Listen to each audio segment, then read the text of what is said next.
എല്ലാ പ്രിയപ്പെട്ടവർക്കും യേശുക്രിസ്തുവിന്റെ നാമത്തിൽ വന്ദനം. ഇന്ന് നമുക്ക് ദാനിയേൽ പ്രവചനം 2-ാം അധ്യായം 48-ാം വാക്യവും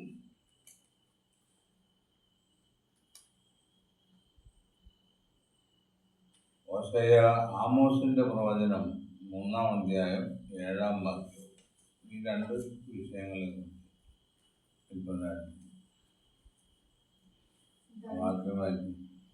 ദാനിയേൽ 2:47 നീ ഈ രഹസ്യം വെളിപ്പെടുത്തുവാൻ പ്രാപ്തനായതുകൊണ്ട് നിങ്ങളുടെ ദൈവാദിദൈവവും രാജാതി കർത്താവും രഹസ്യങ്ങളെ വെളിപ്പെടുത്തുന്നവനുമാകുന്നു സത്യം എന്ന് കൽപ്പിച്ചു.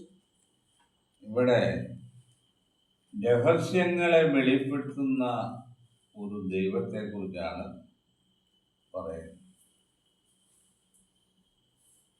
അനേകർക്കും ദൈവത്തിൻ്റെ മഹത്വത്തെക്കുറിച്ച് വളരെ സങ്കുചിതമായ അറിവുകൾ മാത്രമേ ഉള്ളൂ. ദൈവം മനുഷ്യനോട് അകന്നിരിക്കുന്നു, ദൈവം മറഞ്ഞിരിക്കുന്നു എന്നിങ്ങനെയുള്ള ചിന്താഗതികളിൽ ആളുകൾ കഴിഞ്ഞുപോകുന്നു. മനുഷ്യ ചരിത്രത്തിൽ ഉടനീളം ദൈവത്തിൻ്റെ പ്ലാനുകളെയും പദ്ധതികളെയും കുറിച്ച് കാലാകാലങ്ങളിൽ മനുഷ്യൻ അറിയേണ്ടത് അറിയിച്ചുകൊണ്ടാണ് ഇരിക്കുന്നതെന്ന് നമുക്ക് പഠിക്കാൻ പറ്റും. ദൈവത്തെക്കുറിച്ചും മനുഷ്യനെക്കുറിച്ചും വ്യക്തമായി രേഖകൾ നൽകുന്നത് ഈ ഭൂമുഖത്ത് ബൈബിൾ എന്ന് പറയുന്ന ഏക ഗ്രന്ഥം മാത്രമേ ഉള്ളൂ.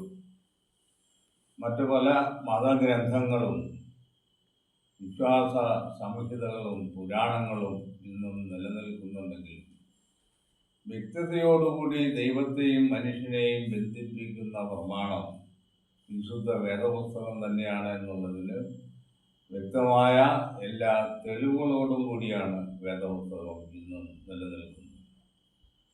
വേദപുസ്തകത്തിൻ്റെ വിശ്വാസ്യത അത് പ്രവചനങ്ങളുടെ നിവൃത്തിയിൽ കൂടെയാണ് അത് സ്ഥാപിക്കുന്നത്. പ്രവചനങ്ങളുടെ നിവൃത്തി കാലാകാലങ്ങളിൽ ഓരോന്നായി സംഭവിക്കുന്നതുകൊണ്ട് ഈ പ്രവചനങ്ങളുടെ എല്ലാം പിന്നിൽ പ്രവർത്തിക്കുന്ന മഹാശക്തിമാനും ജ്ഞാനസമ്പൂർണനും ബുദ്ധിമാനുമായിരിക്കുന്ന ഒരു പരമസൃഷ്ടാവുണ്ടെന്ന് നമുക്ക് മനസ്സിലാക്കാൻ കഴിയും. അപ്പോൾ ഈ വസ്തുതകളുടെ എല്ലാം വെളിച്ചത്തിൽ വിശുദ്ധ വേദപുസ്തകം പരിശോധിക്കുന്നവർക്ക് മാത്രമേ പിതാവായ ദൈവത്തെക്കുറിച്ച് വ്യക്തമായ ഒരു അറിവുണ്ടാകാൻ സാധ്യതയുള്ളൂ. അനേകരും ദൈവവിശ്വാസികളാണെങ്കിലും ദൈവത്തിൻ്റെ ആസ്തികത്തെക്കുറിച്ച് വ്യക്തമായ ഒരു ധാരണയും ഇല്ലാതെ തന്നെയാണ് ദൈവവിശ്വാസികളായത്. ദൈവത്തെ സംബന്ധിച്ച പ്രാഥമിക പാഠങ്ങളും ഉപരിപാഠങ്ങളും നമുക്ക് ആവശ്യമാണ്. ദൈവം എന്ന് പറയുന്ന യഹോവയായ ദൈവം, ദൈവം എന്നുള്ള പദം സാമാന്യനാമമോ സംജ്ഞാനാമമല്ല. യഹോവ എന്നുള്ളതാണ് ദൈവത്തിൻ്റെ സംജ്ഞാനാമം. അത് മറ്റാർക്കും ഇടാൻ പാടില്ലാത്ത പേര് തന്നെയാണ്. മാറ്റമില്ലാത്തവൻ, അനാദ്യനന്ത നിത്യനായിരിക്കുന്ന ദൈവം, സകലത്തിൻ്റെയും കാരണഭൂതൻ, സ്വയം ഭവിച്ചവൻ, മഹാശക്തിമാനും സർവശക്തനും നീതിമാനും സ്നേഹസ്വരൂപനുമായിരിക്കുന്ന ദൈവം, മറഞ്ഞിരിക്കുന്നവനും അദൃശ്യനുമായിരിക്കുന്ന ദൈവം, മനുഷ്യരാരും കാണാത്തവനും കാണുവാൻ കഴിയാത്തവനും ആയിരിക്കുന്ന ദൈവം. അപ്പോൾ ഈ ദൈവം തൻ്റെ പ്രവൃത്തികളെ മനുഷ്യരെ അറിയിക്കുന്നത് എങ്ങനെയാണ് എന്ന് നമുക്കൊന്ന് പരിശോധിക്കാം. മറ്റൊരു വാക്യം നമുക്ക് വായിക്കാം. ആമോസിൻ്റെ പ്രവചനം 3-ാം അധ്യായം 7-ാം വാക്യം. യഹോവയായ കർത്താവ് പ്രവാചകന്മാരായ തന്റെ ദാസന്മാർക്ക് തന്റെ രഹസ്യം വെളിപ്പെടുത്താതെ ഒരു കാര്യവും ചെയ്യുകയില്ല. ഇവിടെ വ്യക്തമായിട്ട് പറയുന്നത് യഹോവയായ കർത്താവ് പ്രവാചകന്മാരായ തൻ്റെ ദാസന്മാർക്ക് വെളിപ്പെടുത്താതെ ഒരു കാര്യവും ചെയ്യുകയില്ല എന്നാണ്. കൊണ്ട് ഇതിൽ പരമായിട്ട് ഒരു ദൈവം എങ്ങനെയാണ് മനുഷ്യനുമായിട്ട് ബന്ധപ്പെടുന്നത്? മനുഷ്യരാശിക്ക് ഒരു മോചനമുണ്ടാകുമെന്നും പാപത്തിൽ മരണത്തിൽ നിന്നും അവരെ വിടുവിക്കുമെന്നുള്ള സൂചനകൾ ആയിട്ട് അബ്രഹാമിൻ്റെ പുത്രനായ യേശുക്രിസ്തുവിൽ കൂടി മാനവരാശിക്ക് വരുന്ന മഹാരക്ഷയെക്കുറിച്ച് വളരെ മുൻപേ തന്നെ അബ്രഹാമിനോട് സംസാരിച്ചു എന്നാണ്. അബ്രഹാം ഒരു പ്രവചന രൂപേണയാണ് ഈ വാഗ്ദത്ത സന്തതിയെക്കുറിച്ച് പറഞ്ഞിരിക്കുന്നത്. അങ്ങനെ ചെയ്യാതെ, വെളിപ്പെടുത്താതെ ഒരു കാര്യവും ചെയ്യുകയില്ല. ഒരിക്കൽ ബാബിലോൺ സാമ്രാജ്യത്തിൽ വെച്ച് നെബൂഖദ്നേസർ ചക്രവർത്തി ഒരു സ്വപ്നം. ഈ സ്വപ്നത്തിൻ്റെ അർത്ഥം വിവരിക്കുന്നതിന് വേണ്ടിയിട്ട് ബാബിലോൺ സാമ്രാജ്യത്തിലെ എല്ലാ വിദ്വാൻമാരെയും വിളിച്ചു വരും. അവരോട് പറഞ്ഞു, സ്വപ്നവും അർത്ഥവും അറിയിക്കണം എന്നാണ്. അപ്പോൾ അവർക്ക് അറിയിക്കാൻ കഴിഞ്ഞില്ല. ദാനിയേലിനെ വരുത്തുകയും ദാനിയേൽ രാജാവ് കണ്ട സ്വപ്നവും അതിൻ്റെ അർത്ഥവും രാജാവിന് പറഞ്ഞു കൊടുക്കുകയും ചെയ്തു. അങ്ങനെ ആ രഹസ്യം ദാനിയേൽ രാജാവിന് വെളിപ്പെടുത്തി കൊടുത്തപ്പോൾ ഈ രാജാവ് പറയുന്ന ഒരു കാര്യമാണ്, നിങ്ങളുടെ ദൈവം ദൈവാദിദൈവവും രാജാതിരാജാവും രഹസ്യങ്ങളെ വെളിപ്പെടുത്തുന്നവനുമാകുന്നു സത്യം എന്ന് കൽപ്പിച്ചു. അപ്പോൾ ബാബിലോൺ സാമ്രാജ്യത്തിൻ്റെ ചക്രവർത്തിയായിരുന്ന നെബൂഖദ്നേസർ ദാനിയേലിൻ്റെയും ഇസ്രായേലിൻ്റെയും ദൈവമായിരിക്കുന്ന ദൈവം സർവശക്തനും സർവദേവാദി ദൈവങ്ങൾക്കും മീതെ ഉള്ളവനും ആണെന്ന് കൽപ്പിച്ചു എന്നാണ്.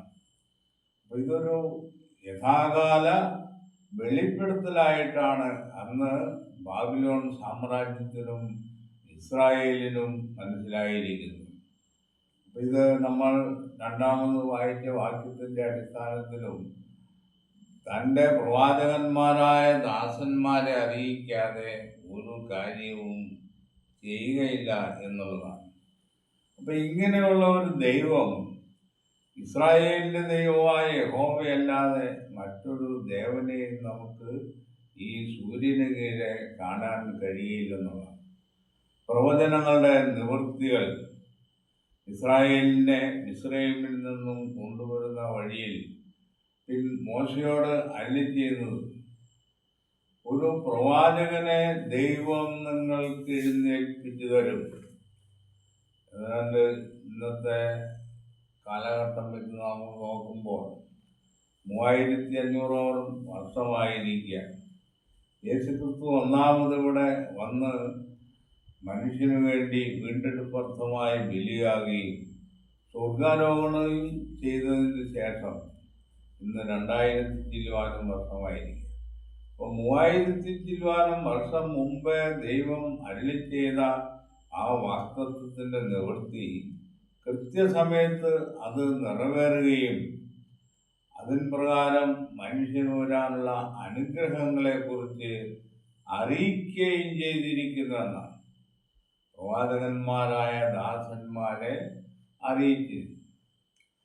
അതുകൂടാതെ തന്നെ യേശുക്രിസ്തുവിൻ്റെ സ്വർഗാരോഹണ സമയത്ത് ശിഷ്യന്മാർ നോക്കി നിൽക്കെ അവിടെ ദൂതന്മാർ പറയുന്ന കാര്യം, നിങ്ങളെ വിട്ട് സ്വർഗാരോഹണം ചെയ്ത ഈ യേശുവിനെ സ്വർഗത്തിലേക്ക് പോകുന്നവനായി നിങ്ങൾ കണ്ടതുപോലെ അവൻ വീണ്ടും വരും എന്ന് അരുളി. യേശുവിൻ്റെ രണ്ടാം വരവാണ് ഇനി നിറവേറാനിരിക്കുന്ന ഏറ്റവും വലിയ പ്രവചന നിവൃത്തി. ആ പ്രവചന നിവൃത്തിയോടുകൂടി മാനവരാശിയുടെ അനുഗ്രഹത്തിനുള്ള എല്ലാ വഴികളും തുറക്കപ്പെടും എന്നാണ്. അപ്പോൾ ഭൗതികമായിട്ടും ആത്മീയമായിട്ടും മനുഷ്യന് നഷ്ടപ്പെട്ടു പോയ അനുഗ്രഹം, മനുഷ്യന് നഷ്ടപ്പെട്ടു പോയ ജീവൻ വീണ്ടും നൽകുന്നതിന് വേണ്ടി യേശുക്രിസ്തു വരും എന്നുള്ള വാഗ്ദാനവും ഇനി നിറവേറേണ്ടിയിരിക്കുന്നു.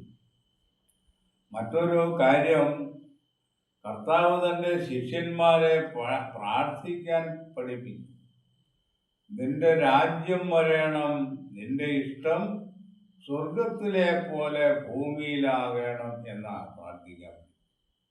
അപ്പോൾ ദൈവത്തിൻ്റെ രാജ്യം ഈ ഭൂമിയിൽ ആകണം എന്നുള്ള കാര്യം പ്രാർത്ഥിക്കാൻ പഠിപ്പിച്ചു എന്നുള്ളതാണ്.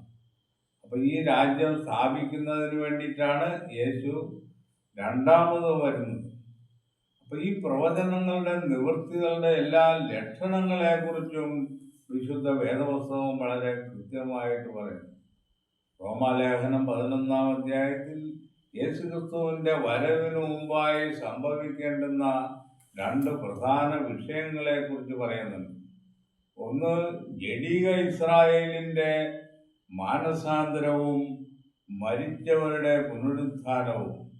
ഈ രണ്ട് വിഷയങ്ങളാണ് യേശുക്രിസ്തുവിൻ്റെ വരവിൻ്റെ അടയാളമായിട്ട് വിശുദ്ധ വേദപുസ്തകം പറയുന്നത്. ഇന്ന് അനേക ക്രൈസ്തവ മതങ്ങളും ക്രിസ്തുവിൻ്റെ രണ്ടാം വരവിൻ്റെ അടയാളങ്ങളായിട്ട് പറയുന്ന കാര്യങ്ങളൊക്കെ വളരെ അസ്ഥാനത്തായ കാര്യങ്ങളാണ്. വളരെ നമുക്ക് വിശ്വസിക്കാൻ ബുദ്ധിമുട്ടുള്ള കാര്യങ്ങളാണ്.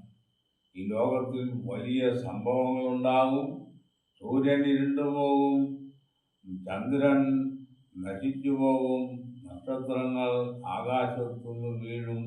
ഇങ്ങനെയുള്ള കാര്യങ്ങളാണ് ക്രൈസ്തവ ലോകം അടയാളമായിട്ട് കാണുന്നത്. വേദപുസ്തകം ഇങ്ങനെയുള്ള അടയാളങ്ങളെക്കുറിച്ചല്ല പറയുന്നത്. ഇവിടെ പറയുന്ന അടയാളങ്ങൾ മാനവരാശിക്ക് വിശ്വസിക്കാൻ പറ്റിയ അടയാളങ്ങളാണ്. യഹൂദൻ യേശുക്രിസ്തുവിനെ എന്ന് അംഗീകരിക്കുവോ അന്നു മുതൽ ക്രിസ്തുവിൻ്റെ ആധിപത്യത്തിൻ്റെ ആരംഭമായിരിക്കും എന്നാണ് പ്രവചനങ്ങളിൽ പറഞ്ഞിരിക്കുന്നത്. വരുംകാലത്ത് ഇസ്രായേൽ പൂത്ത് ഉല്ലസിക്കും എന്നാണ് പറഞ്ഞിരിക്കുന്നത്. അവർ കുത്തിയവങ്കിലേക്ക് നോക്കും എന്നാണ് പറഞ്ഞിരിക്കുന്നത്. അപ്പം ഇങ്ങനെയുള്ള അടയാളങ്ങളൊക്കെയാണ് നമുക്ക് ആവശ്യമായിരിക്കുന്നത്. അപ്പം ഇതെല്ലാം ഈ പ്രവാചകന്മാർ മുഖാന്തരം ദൈവം വ്യക്തമായി നമ്മോട് സംസാരിച്ചിരിക്കുന്ന വചനങ്ങളാണ്. ഇതിൻ്റെ എല്ലാം അടിസ്ഥാനത്തിൽ വിശുദ്ധ വേദപുസ്തകത്തിൻ്റെ വിശ്വാസ്യതയെയും അത് നൽകുന്ന വാഗ്ദത്തങ്ങളെയും കുറിച്ച് നമ്മൾ ഉറപ്പും പ്രത്യാശയും ഉള്ളവർ ആയിരിക്കേണ്ടത് ആവശ്യമായിരിക്കുന്നു. ഈ വിഷയത്തെക്കുറിച്ച് ഇത്രയും പറഞ്ഞ് അവസാനിക്കും.